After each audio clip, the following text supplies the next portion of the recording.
This is Los Angeles. Our Lady, the Queen of the Angels, as the Spaniards named her. The fastest growing city in the nation. It's been called a bunch of suburbs in search of a city. And it's been called the glamour capital of the world. A mecca for tourists. A stopover for transients. A target for gangsters.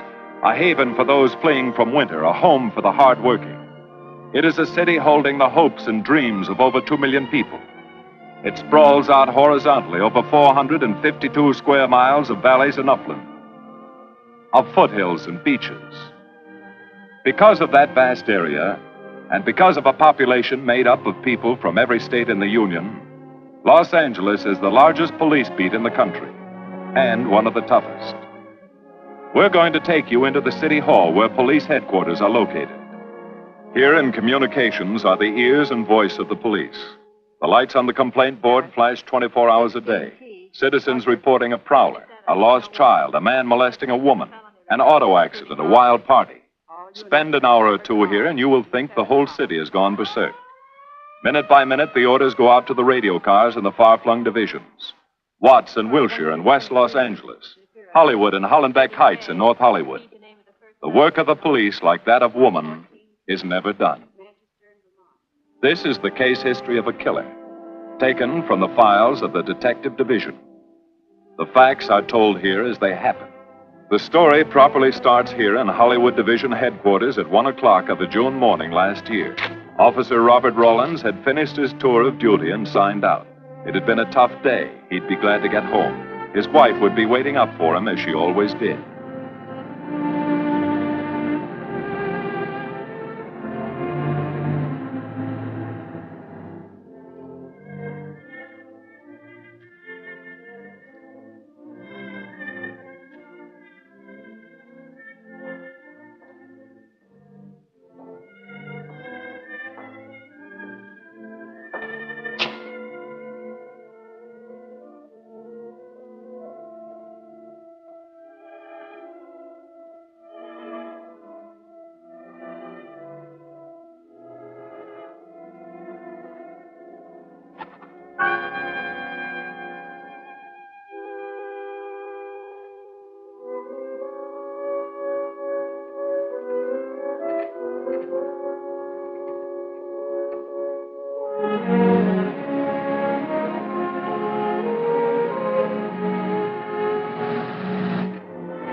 Hey, fella.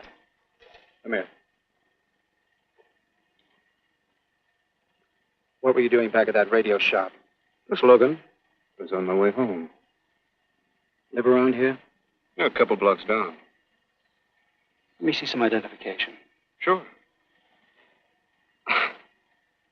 Yeah, I guess I forgot my wallet. Look, lad, I've got to see some identification. How about my Army discharge? I got it right here.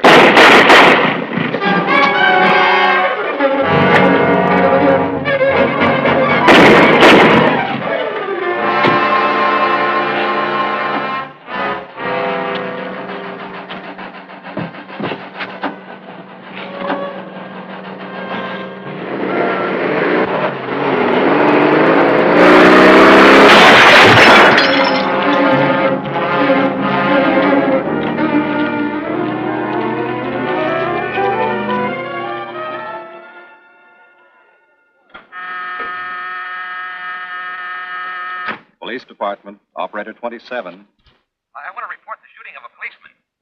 Hold on, please. Give me that again, please. I'm calling to report the shooting of a policeman.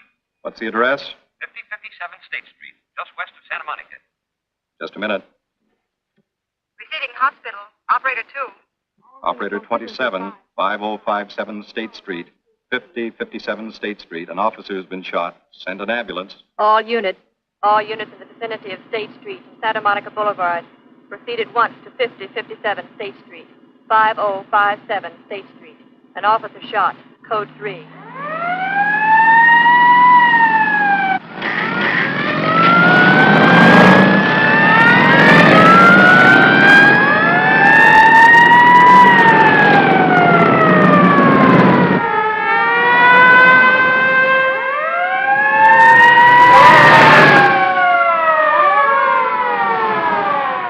To Control 1. Control 1 to 80K. Go ahead. This is Breen. Instruct homicide to throw out a dragnet and pick up all suspicious characters in the area of the shooting. Also notify Sergeants Marty Brennan and Chuck Jones to report to me at the scene of the crime. Control 1 to 80K. Roger.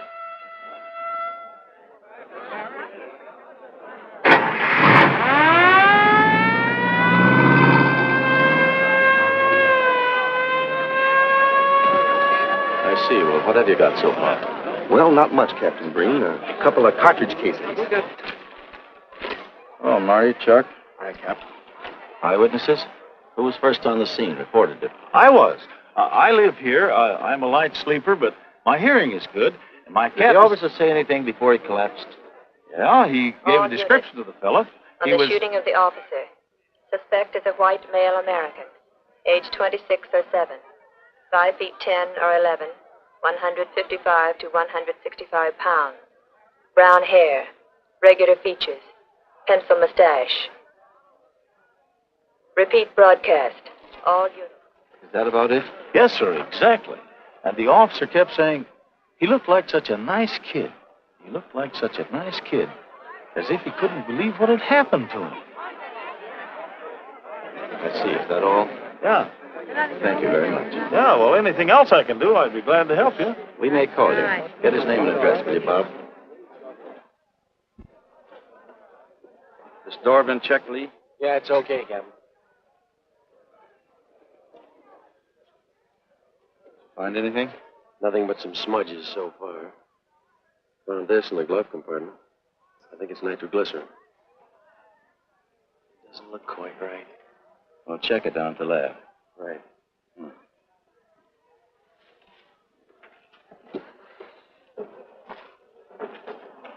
Open this up, Joe.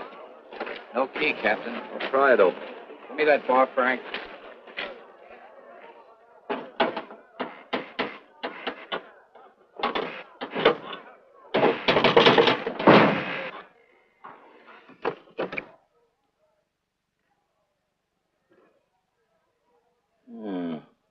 Regular arsenal. Yeah, get a load of that. What is it? I don't know. It looks like some kind of an electrical device. United States Navy. It's either stolen or war surplus. Send all this stuff down to the lab and check the serial number on that Navy equipment. Yes, sir. Captain Breen. We found these in the weeds over by the radio store. What do you got? A pair of cloth gloves, Captain. Well, he thought of everything, didn't he? All right, give them to one of the technicians. Yes, sir. Marty, you and Chuck come along with me. Let's go downtown and see what they picked up in the dragnet. Right.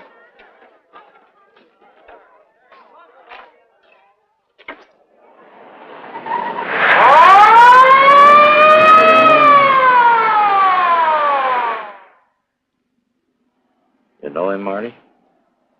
Yeah. I know his wife, too. Ever since high school. Captain, I wish you'd let Chuck and me handle this case. All right. I don't want any dead heroes. I just want the man who shot Rawlins. The suspects began to arrive at headquarters in droves. The police tossed every motel and hotel and many private homes in a 4-square-mile area around the scene of the shooting. Every available radio car and patrolman and detective was out on the dragnet. The strings were being drawn tighter and tighter. Many a man returning from a date or a late party or a poker game surprisingly found himself in a squad car, its siren screaming as it brought him to the detective bureau. The dragnet gathered in some strange fish, and many ordinary ones. All the rest of that night, the detectives probed, needled, questioned, quizzed. Everything was checked. Fingerprints, names, addresses, stories. Every fish in the net was examined. Most of them thrown back into the sea, not worth keeping. Except a few parole violators and slightly shady characters whose stories needed a lot of verifying. I wasn't prowling no cars. Just taking a walk, getting in condition. You were running when the radio car picked you up. Yeah? Maybe that's why the guys call me Punchy. He's got a point there. 2 felony convictions, no warrant, no warrant. He's on parole. Book him, violation of parole. Let's have the next one, Joe. What were you doing in that vacant lot? The vacant lot. Lot? What were you doing in it at that time of night? Niệm hổ mình cũng to lo, ngồi ấy xì hổ nổi là ngồi ấy 30 cái nền bị lục dưới lại của ngồi sinh thành nhé, ngồi thành ca thì giờ ngồi tôi lừa đời sang gì. You say your name is Ralph Henderson. So what?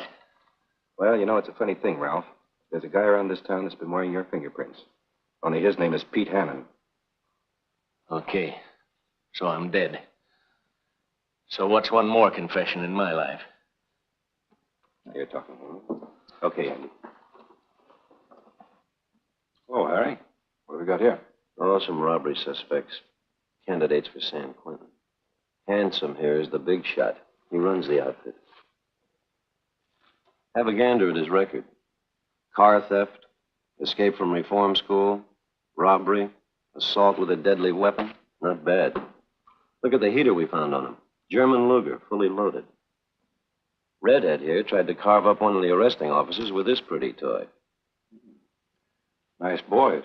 By dawn, many minor wrongdoings had been uncovered, and a few incipient felonies. The checking of the suspects had been thorough, painstaking, and tedious. But all the work was for nothing. The man who had shot Officer Rollins was not among them. He remained no more than a description, a shadow of a man, mysterious, elusive, deadly, hidden away somewhere in the vast city. As for Rollins himself, he couldn't help. He was in a coma at receiving hospital. Mrs. Rollins waited out the long, tense hours while her husband fought to live. Many another officer's wife had so waited. Many another will. The word came shortly after sunup.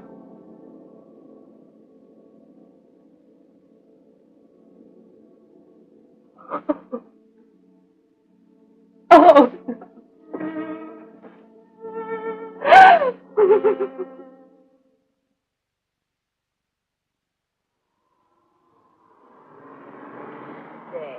A white male American, 26 or 7, 5 feet 10 or 11, 155 to 165 pounds, brown hair, regular features, pencil mustache.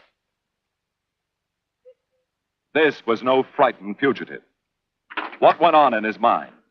Why had he set his hand against his fellow men, taken the life of another, of a stranger, of a man who was merely doing his duty?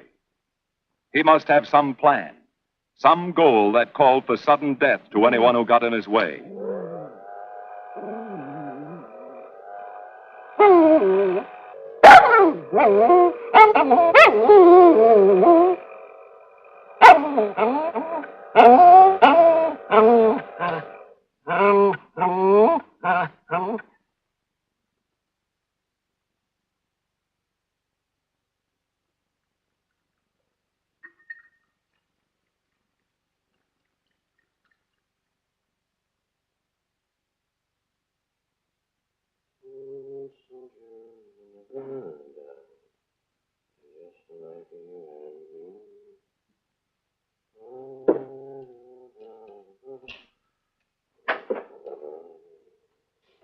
Morning, boys.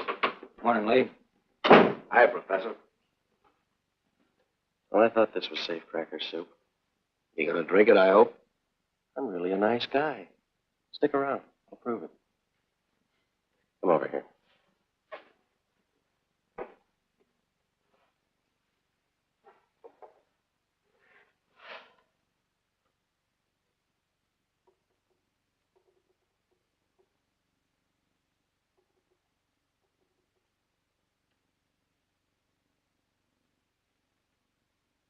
Hold this for me, will you, Chuck?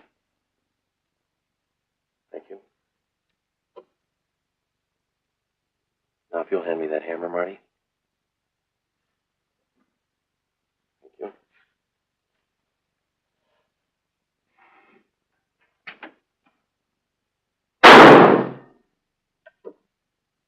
Yeah.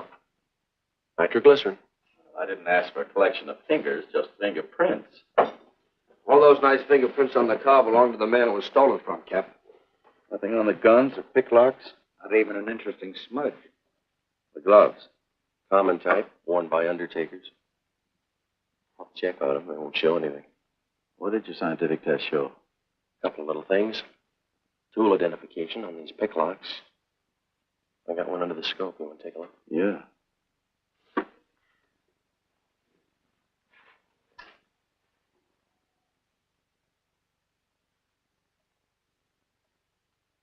Take a look. I see. Well, it seems to tie the tool up with the lock. Now, if that microscope could only tell us who did it. I'm working on that. No, only an amateur would carry that liquid dynamite in a car. This boy's no amateur. Took the precaution of desensitizing it so it'll take normal shock. Took a lot of other precautions, too. No fingerprints, no identification, nothing definite. Except he's scientific. Knows electricity.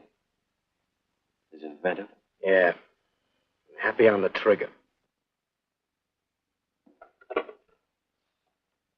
This is Captain Breen. Get me Captain Stevens a burglary, will you? I hate to disappoint you, Lee, but I think you've come up with something. Hello, Steve. How are you? Did your daughter's marriage come off all right? Good. Look, Steve, on those burglaries of electrical equipment lately, were there any where picklocks were used to gain entry? Good. Well, let me know if there's another report of one, will you? I've got an idea the Rawlins killer may be tied in with those. Fine. And give my regards to the newlyweds, too. So long, Steve.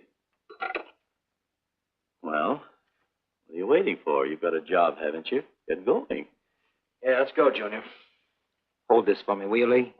Thanks. And so, with no fingerprints and only a vague description to go by, Sergeant Brennan turned to the modus operandi file. A criminal, like any human being, has his own habit patterns, unconscious traits that can lead to his downfall.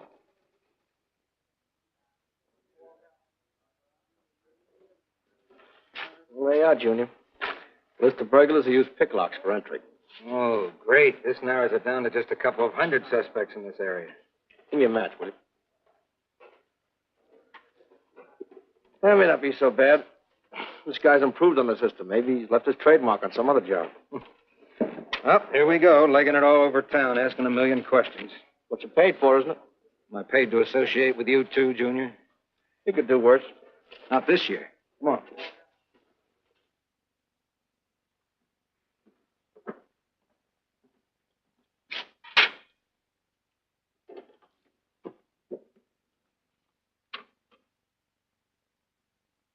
Car 12, car 12, in the 10,000 block on Mississippi.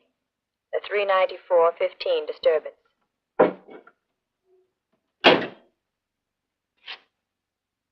Car 80K, code 1.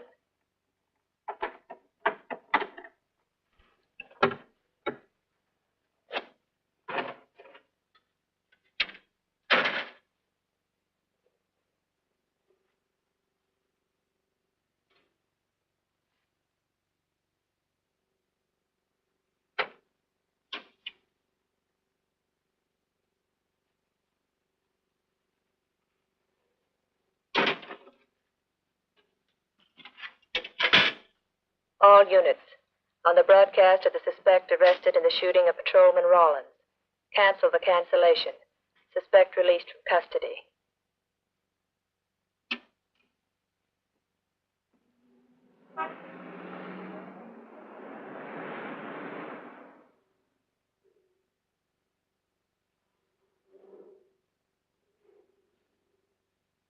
Oh, hello, Mr. Martin.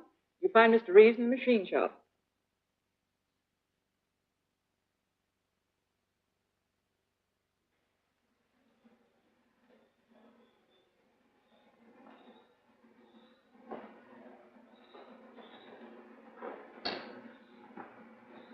Hello, Roy. Glad to see you. How are you, Mr. Reeves? Hi. I was hoping you'd drop in. I wanted to thank you for showing us how to handle that repair job. Helps a lot.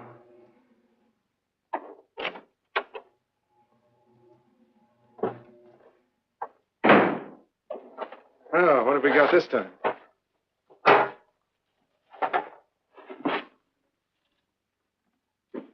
Silograph.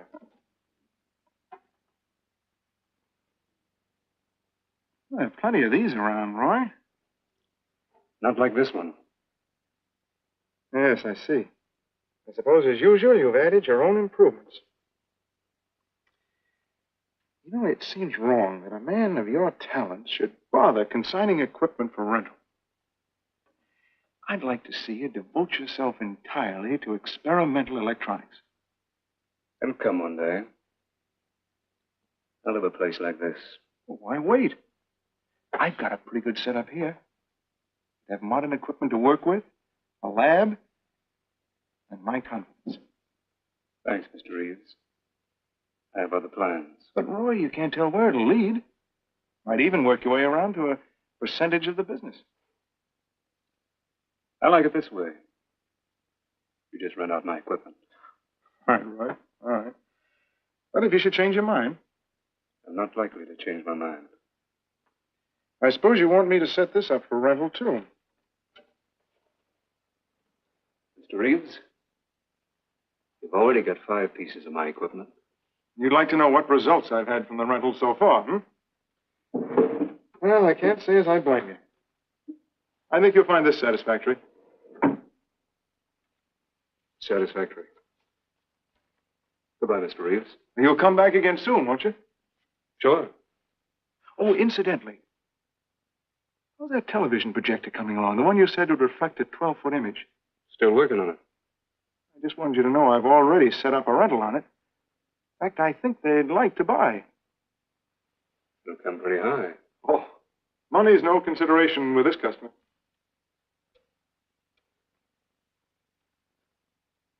Tell him we can pick it up tomorrow. I thought you said it wasn't finished yet. It'll be finished.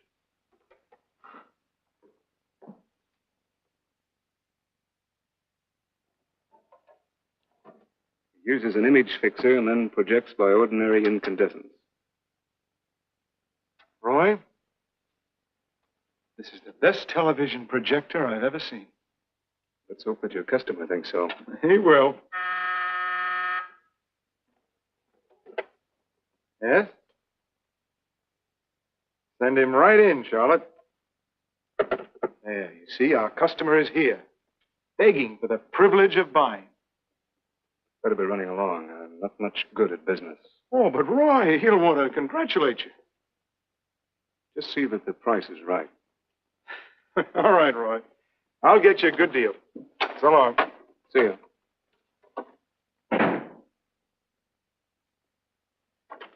Well, Mr. Dunning, come in. Isn't it a beauty?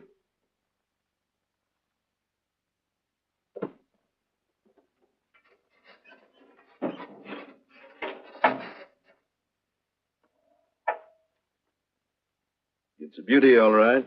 You like it? I certainly do like it. You see, it's mine.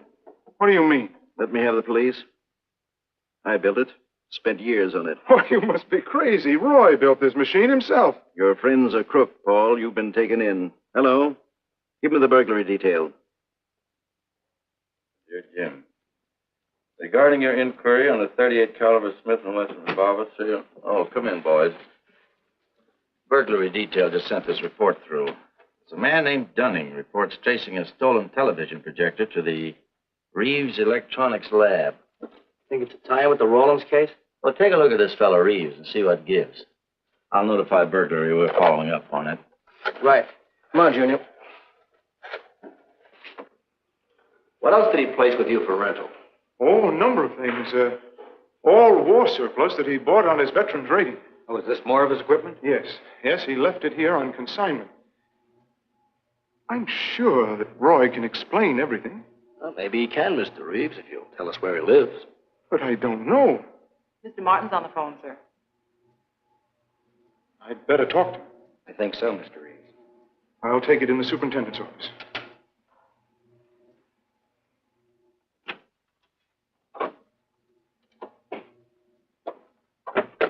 Tell him that you sold the set. And his money's waiting for him here. Find out what time he's coming by. Put Mr. Martin on.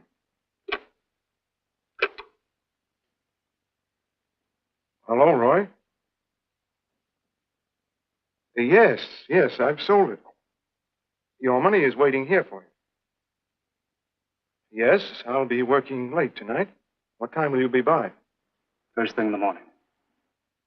Well, maybe you better come in tonight, Roy. A couple of things I want cleared up. Like what? Oh, technical things. Besides, I don't like to leave the money in the plant overnight. How about 8:30? Fine. I'll see you then. I'll leave the front door unlocked.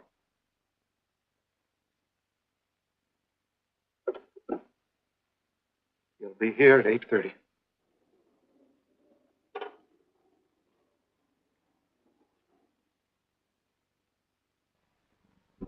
Well, I'll just run along home and get some dinner. We'd like you to stay too, Mr. Reeves. Why? For company. You want to cooperate, don't you, Mr. Reeves? Certainly. Good. Now, you just wait in your office. We'll be around. Very well. This way, gentlemen.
Reeves.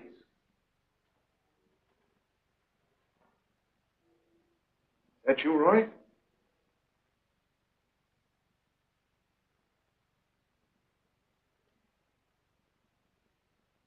Go outside and block that alley door.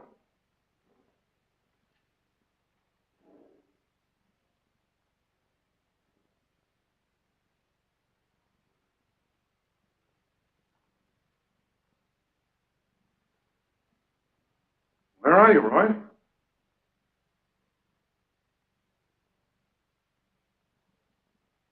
Who's in here?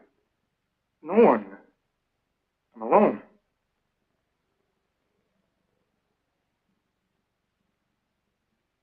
Come on in. I've got your money for you. Bring it out here. All right.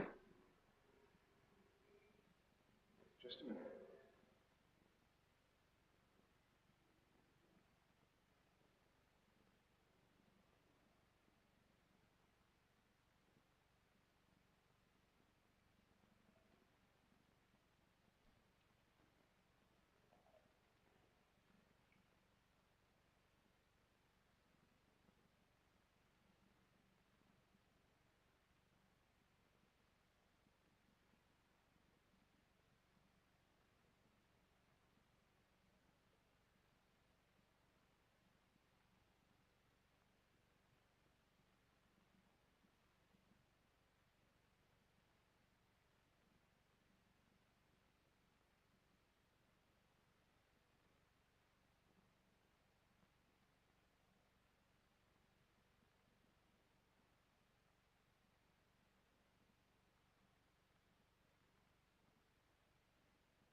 No.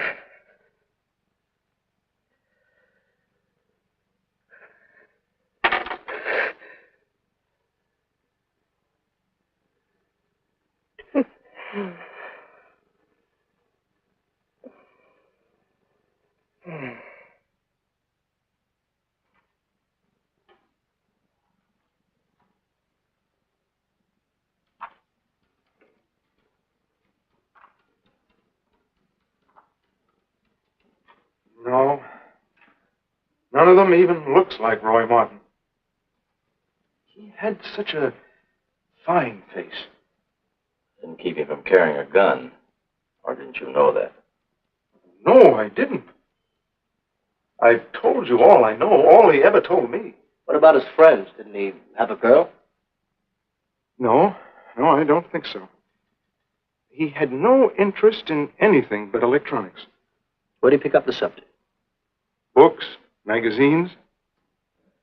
Mostly from the Signal Corps. He was attached to a radar unit. Get a teletype off to the War Department. That might help. Yes? Ready on your call to receiving hospital, Captain Breen. Hello, this is Captain Breen. What is the latest report on Sergeant Jones?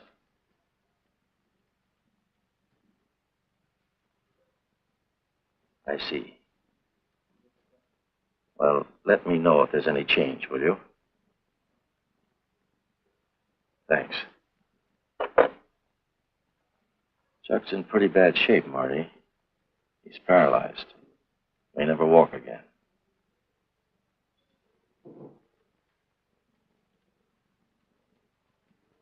Oh, I'm sorry.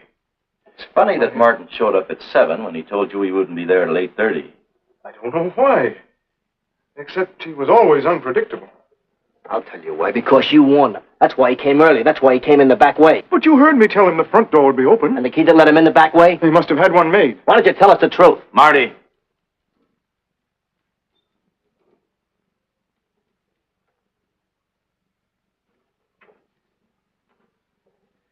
Now, look, Paul. You can make it a lot easier for us to believe your story if you'll just give us some facts. Something that might help us. I've told you all I know. I've been gullible, all right, letting him make a fool of me. But I'd do anything to make up for what he did to Detective Jones. Sure you would. You can go now. Oh, thanks. Thanks. My friends, they can vouch for my character. That's good. We'll call you if we need you. Thank you very much. I think he's telling the truth, Marty. I think he's just gullible, like he said. What about the stolen stuff he was trying to peddle for Martin? We'll use it for bait. Maybe Martin will come back for it. Then we can ask him. Here. Nevertheless, I want a 24-hour tail put on Reeves, and I want a watch on his home and his factory. Right. You can keep those. Okay, Captain.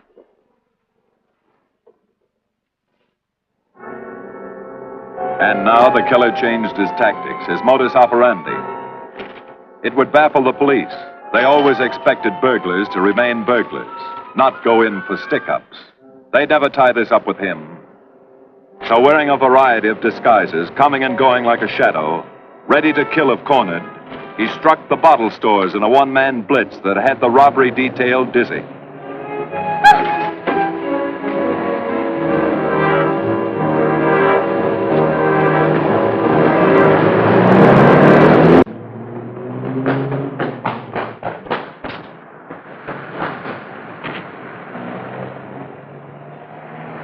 The killer, always resourceful, always thinking along lines that would baffle his hunters, had discovered an ideal avenue of escape.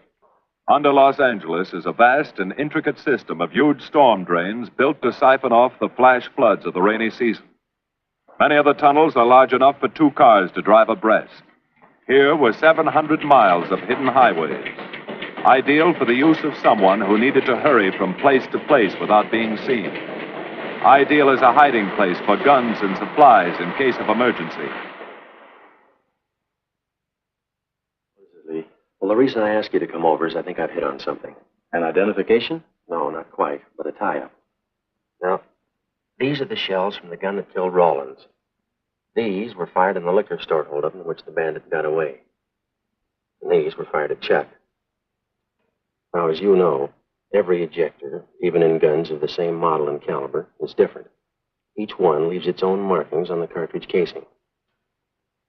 Now, look at these fine striations. This deep gouge. The same on all three.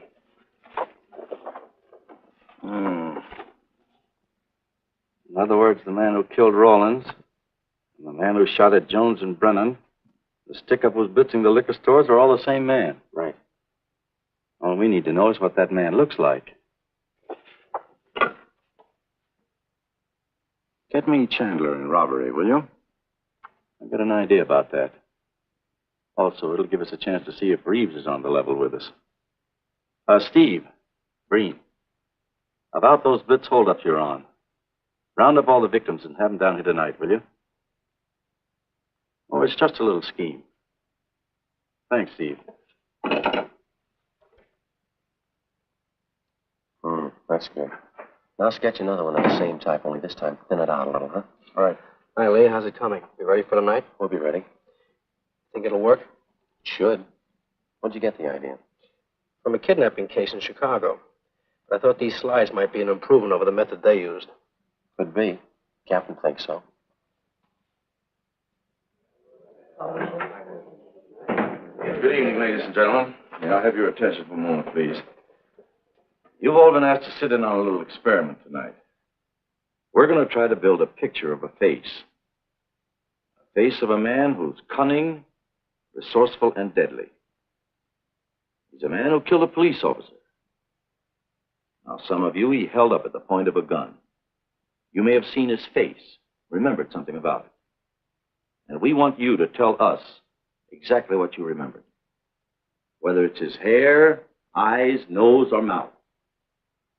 And we're going to try to put those pieces together so that they add up into a picture of the face of the man we want.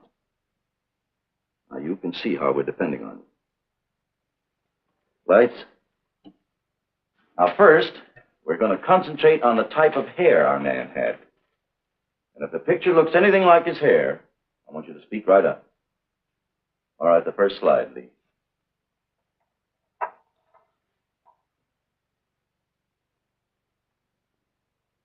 His hair had waves in it. Well groomed. That's the idea, Miss Smith.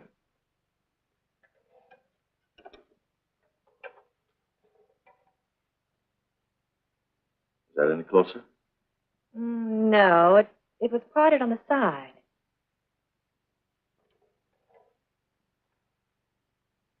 Oh, that's more like it, except it was thicker.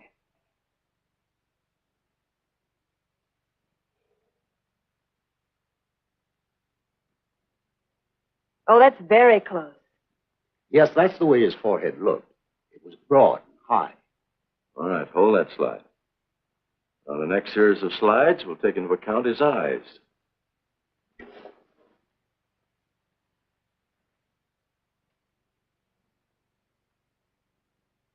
Oh, 1 minute, please. Wait, 1 minute. His eyes were a little like that. Maybe a little smaller, like beads. Go on, Lee.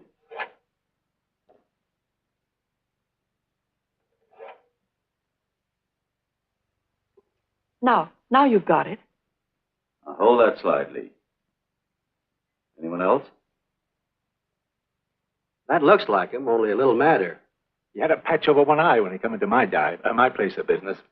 I remember noticing that the one showing was blue. Well, the guy that stuck me up had on horn-rimmed glasses. He was wearing a Band-Aid across his nose when he knocked me over. Uh-huh. All right, hold that, Lee. Well, so much for the eyes. Go ahead.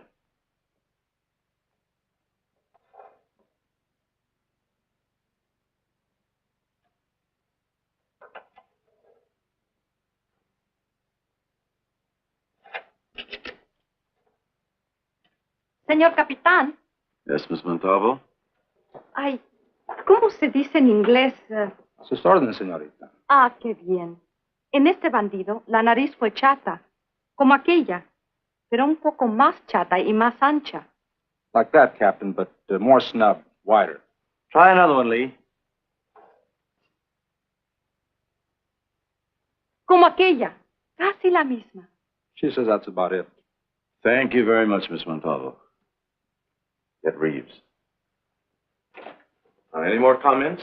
That's pretty close, all right. Pretty close. Perfect. All right, now we'll start on the mouth and chin. The next series, Lee. I think his lower lip stuck out more. The mouth was thin and mean, like it never laughed. Go ahead. Something like that, but thicker lips. There. That's it. That's him. All right, now hold that right there, Lee. Oh, come in, Mr. Reeves. Good evening, Captain. You ever see that face before? Why, it's Roy. Except for the hair being a little lighter and the eyebrows heavier. It's Roy. You're sure? I'm positive I'd know him anywhere. Lee, I want a retouched photograph. Now lighten the hair and give more body to the eyebrows. Right. Lights. That's all. Thank you very much. You've been a great help. It's positively amazing how you found out what he looks like. Well, we're looking for an amazing criminal, Mrs. Johnson. Thank you and good night. Good night, Captain. And so the face of the unknown killer, built up from fragments of evidence, was sent out all over the country. To chiefs of police, to sheriffs, to county constables and county jailers, to the wardens of prisons, to all postmasters and postal inspectors, to the agents of the Treasury Department, to the FBI. They showed that picture to the inmates of jails and prisons, to men with a wide acquaintance among the cat burglars and the violence boys. Informers and con men and sharpshooters were quizzed, those on the fringe of crime and those deep in the rackets. Many wanted to help. Nobody could. No one in the underworld recognized that mysterious face. He was as unknown as if he had lived in the 16th century.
Reeves. Roy. Listen carefully, Reeves. Control yourself. I know you're alone in the house. Act like you're alone. Cops are watching every move you make. Police here? They got you staked out like a muskrat hide, watching you around the clock. Here at your plant, tailing your car. Sit in that chair. Pick up 3 books.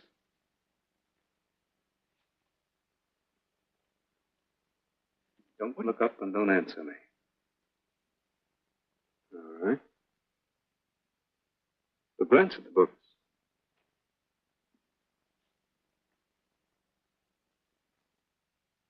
Pick one of them.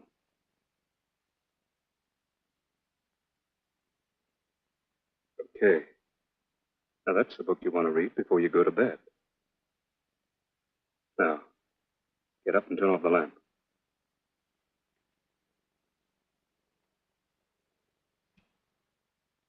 Come here. Come here.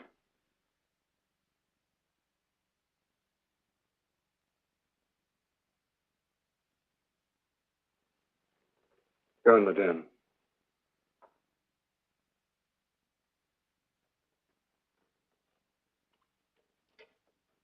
Pull those drapes tight.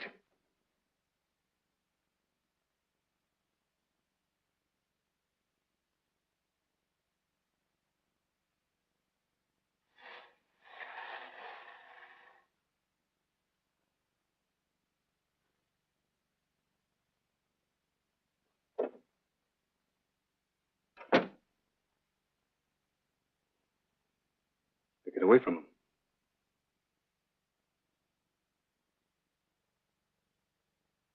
What do the cops know about me? Not very much, Roy. No fingerprints. They haven't even got a picture of you. They're trying to make one.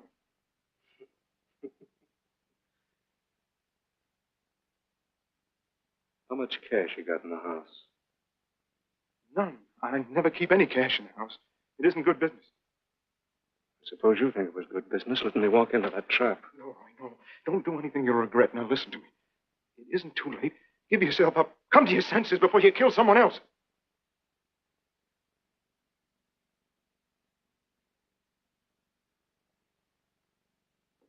What do you mean, someone else? What do you mean? Nothing. The two officers, they said one of them might die. He's still alive, isn't he? Reeves? I never thought you'd stooge for the police. You almost got me killed. Roy, you know the police are right outside. You'd never get away with it.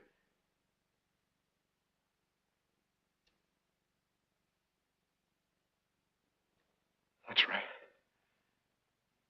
Now you're being sensible.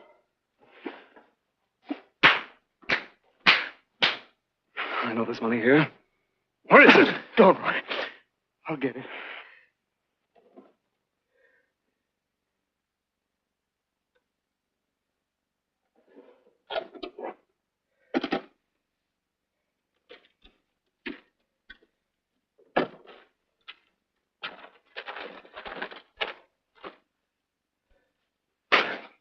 It's not enough.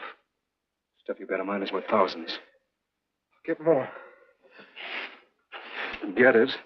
Keep it handy. We'll be back next week and next month. But get it and have it ready. Just give me time.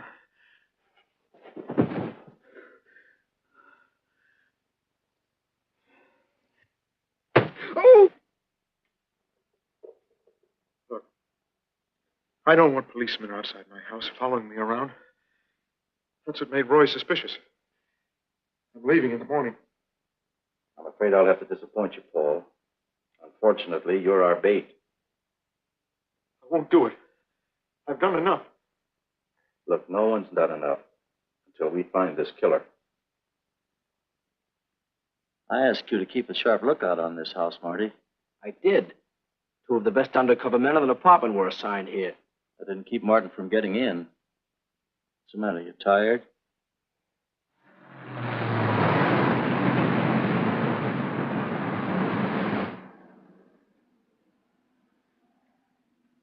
You got any idea how long you've been on this case, Marty? Months. Long enough to have come up with something by this time. You know any more about the Rawlins killer than you knew the first week? Yeah. He's about the toughest nut I've ever had to crack. That's what I told the chief when he called me in this afternoon, wanted to know why the case hadn't been broken. Look, Captain. Rawlins was a friend of mine. So's Chuck. I've got a bigger stake in this than the chief knows. I'm doing everything I can. Well, I'm afraid it's not enough, Marty. Maybe you're too close to it to see it clearly. Maybe it needs a fresh team, a new viewpoint. I think you better take a couple of weeks off, Marty. Starting tomorrow. Anything you say, Captain.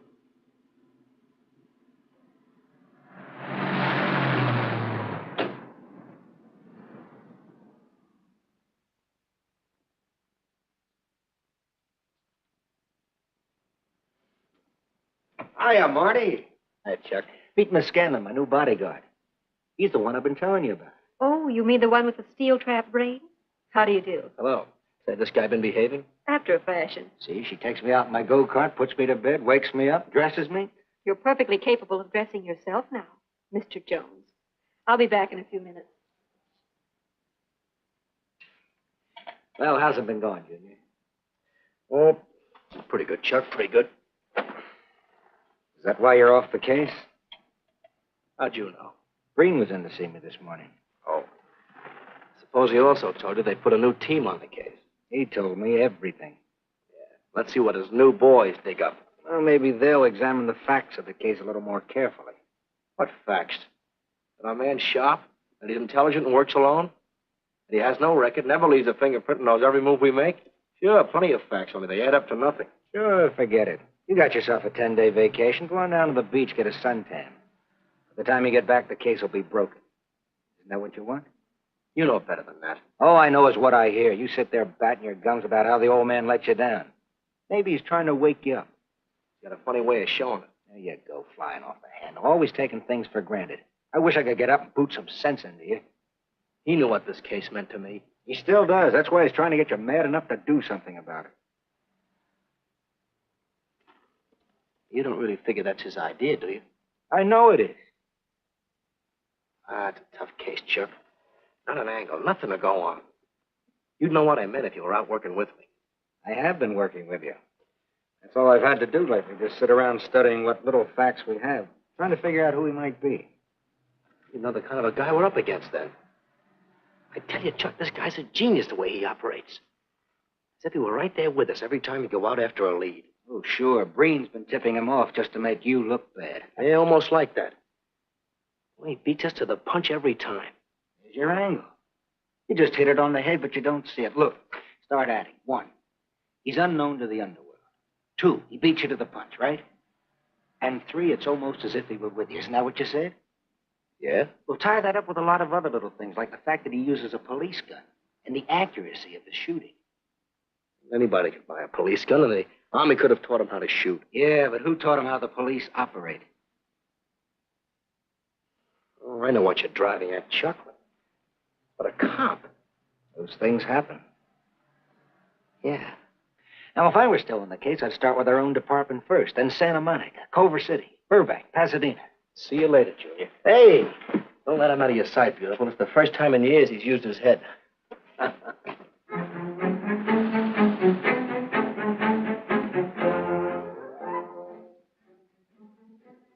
But you get a print of every mug we take. We always send L.A. a copy, Sergeant. It's personnel photos I want. You mean of our boys? That's Rollins' killer, isn't it?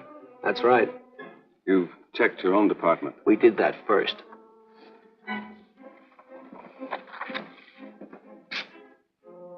And so the tedious quest went on. Sergeant Brennan wore out his shoes and his patience, going from police station to police station, checking photos until his eyes were blurry. For police work is not all glamour and excitement and glory. There are days and days of routine, of tedious probing, of tireless searching, fruitless days, days when nothing goes right, when it seems as if no one could ever think his way through the maze of baffling trails a criminal leaves. But the answer to that is persistence, and the hope that sooner or later something will turn up, some tiny lead that can grow into a warm trail and point to the cracking of a tough case.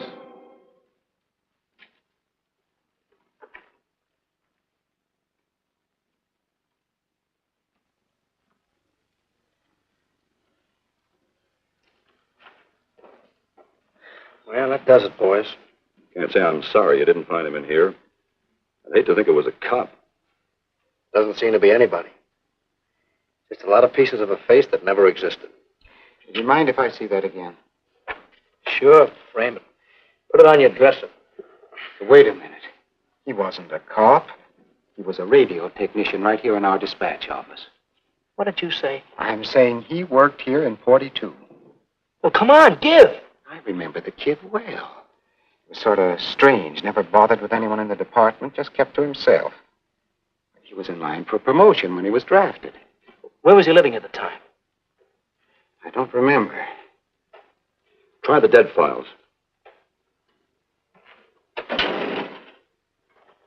Never asked for his job back after the war. I remember writing to him about it, though. He was an excellent worker. Oh, yeah, here we are.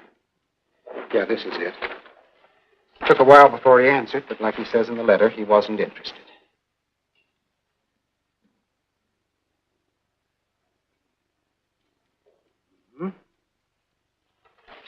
Postmarked Hollywood. No return address. What do you want us to do? All the work? Oh, thanks a lot, Freddie.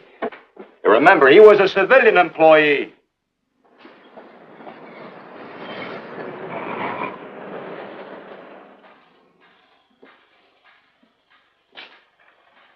Well, how about it? Anybody recognize him? Not on my route. I never saw him before. Yeah, okay, fellas. Thanks very much. I thought for a minute... No.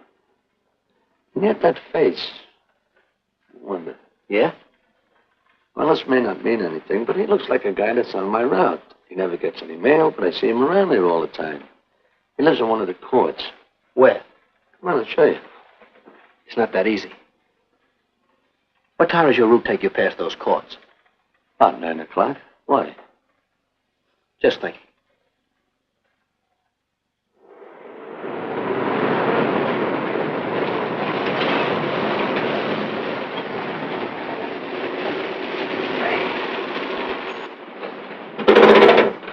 You got any chocolate milk?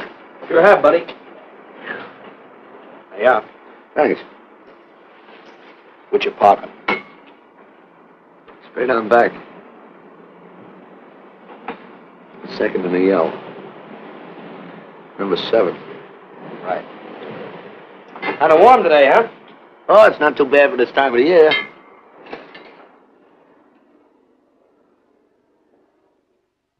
Good morning. Morning. You're new in the route, aren't you? We had a substitute. What happened to the other fellow? Sick. Oh, what's the matter with him? I don't know. I catch everything. Hear about it on the radio, and next morning I got it. Too bad. You aren't very social. The regular fellow always stops and talks to you. Sorry, lady, I'm a little late this morning. I was hoping maybe you could help me. There's something very funny going on in this court. Yeah? I was scared to go to the police with it. I thought maybe I might be poisoned. What? Yeah. By the manager. She's a witch. She's a what? A witch. She puts poison in my milk. Oh, I see. Look, you switch the bottles when she isn't looking, see? Drink her milk. Then you'll be safe, right?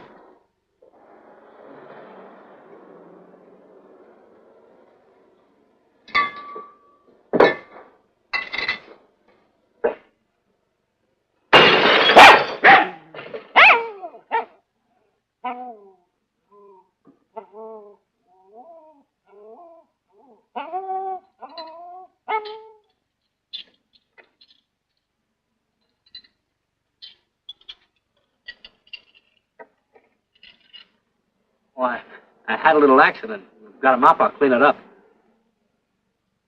Leave it be. I'll clean it up myself. Okay, mister.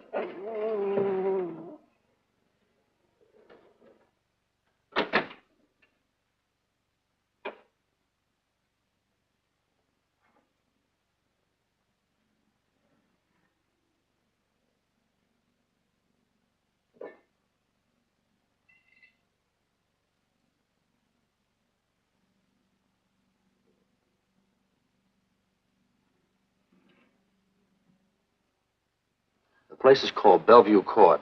I drew this from memory, but it's pretty close. That's where he's hiding out, right there. You sure he's our man, Marty? Captain, I couldn't go wrong on that face. He's our man.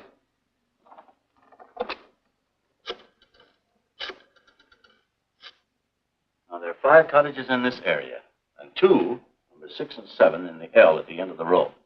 Our man lives in number 7. This building department plan will show you the whole layout. It's bounded on 3 sides by Fuller, Santa Monica, and Poinsettia. Now, the court is partly surrounded by a high wall. Breen, homicide. Good. You keep your eyes open until we get there. Morgan has just gone into his bungalow alone. Any questions? All right, you all have your instructions. Let's go.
We're out on time.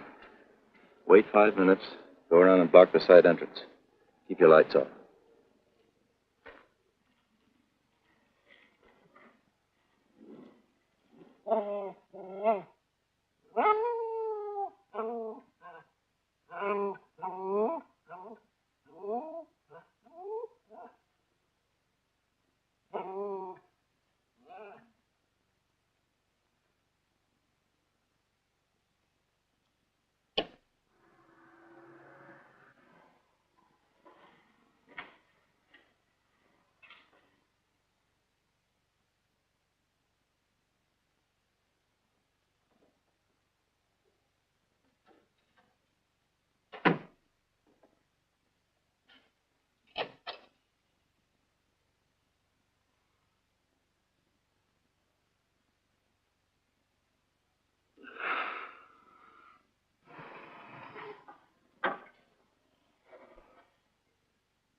loose.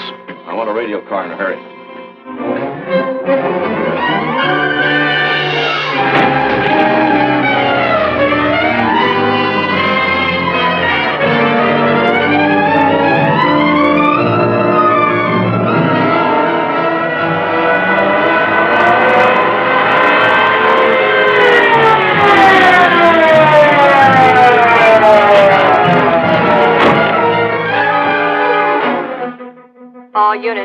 All units in the vicinity of Santa Monica and Fuller. The murder suspect in the Rollins killing is at large.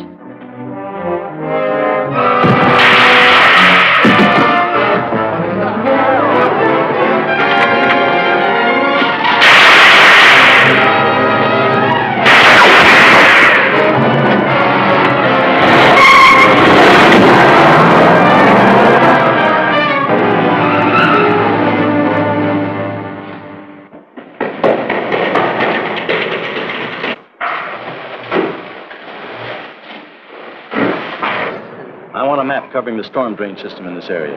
Get it? Meet me at Venice and Garfield. Jones, Miller, you stay here in case he comes up for air. I want a man at every other drain entrance along this line. He's got to come up somewhere. Come on, Marty. You're driving.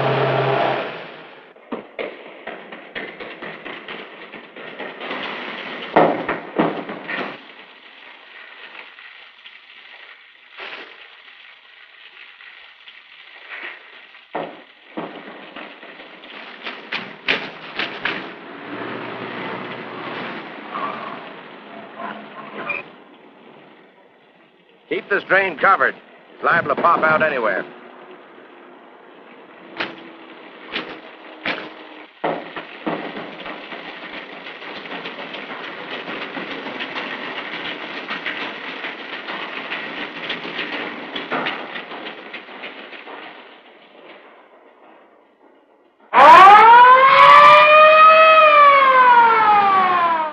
Why Venice and Garfield, Captain? It's the main intersection of the system. We can head him off that way.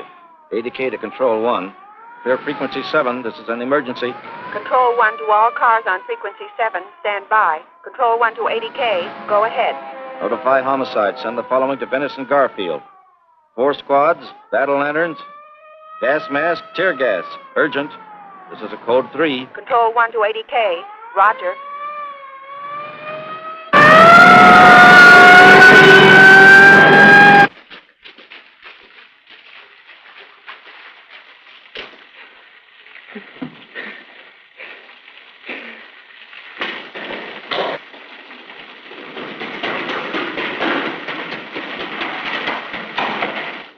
Probably head down this main drain to where it comes out at the Rio Hondo.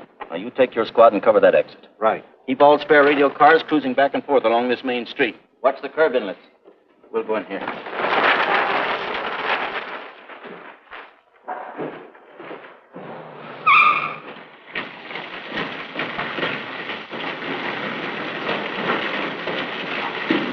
Any sign of him? No. And we've searched every foot between here and the Rio Hondo outlet. Then he must be up ahead.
Gas gun.